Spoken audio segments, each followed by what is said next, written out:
भारतीय सिनेमा की विशाल छवि में कुछ ही नाम हैं जो मनोज कुमार की तरह चमकते हैं। आज हम इस महान अभिनेता, निर्देशक और निर्माता के जीवन और विरासत को जानने के लिए एक यात्रा पर निकल पड़े हैं। 24 जुलाई 1937 को ब्रिटिश भारत के एबटाबाद में हरिकृष्ण गिरी गोस्वामी के रूप में जन्मे मनोज कुमार की स्टारडम की यात्रा उनके शुरुआती जीवन की सादगी में संजोए सपनों के साथ शुरू हुई।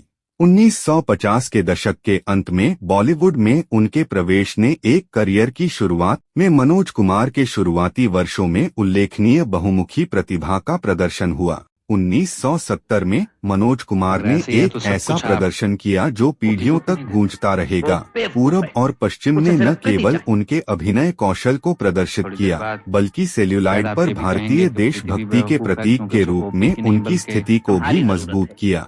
1970 के दशक में देशभक्ति की लहर देखी गई। भारतीय सिनेमा, जिसका नेतृत्व मनोज कुमार ने किया, उपकार, रोटी कपड़ा और मकान और क्रांति जैसी फिल्मों ने न केवल मनोरंजन किया बल्कि देश के सामाजिक राजनीतिक परिदृश्य को प्रतिबिंबित करने का काम भी किया। इसे हिस्सा चाहिए, हिस्सा मिलेगा, कर दो बंटवारा। ये मेरा फैसला है। मेरा हिसाब कर दो। मैं अब इस गांव में सेठ जी, रोटी कपड़ा और मकान की जरूरत तो इंसान को सदियों पहले भी थी, लेकिन तब उसकी जरूरत पूरी हो जाती थी सिर्फ इसलिए कि तब अनाज दबाने वाले सेठ नेकी राम ने। अगर क्रांति के सिपाही कमजोर पड़ गए ना, तो क्रांति के माथे पर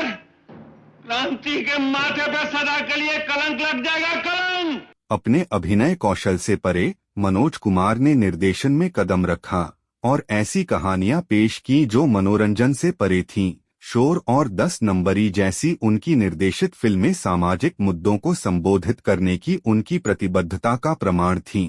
फिल्म बिरादरी और राष्ट्र ने भारतीय सिनेमा में उनके उत्कृष्ट योगदान को मान्यता देते हुए उन्हें राष्ट्रीय फिल्म पुरस्कार सहित प्रशंसाओं से नवाजा। जैसा कि हम मनोज कुमार की सिनेमाई यात्रा के माध्यम से अपनी यात्रा समाप्त करते हैं, हमें याद दिलाया जाता है कि उनकी विरासत सिर्फ उनके द्वारा निभाए गए किरदारों या उनके द्वारा निर्देशित फिल्मों में नहीं है, बल्कि उनके द्वारा जगाई गई प्रेरणा, उनके द्वारा कायम किए गए मूल्यों और अदम्य भावना में है। एक ऐसे कलाकार की जिसने वास्तव में एक युग को परिभाषित किया।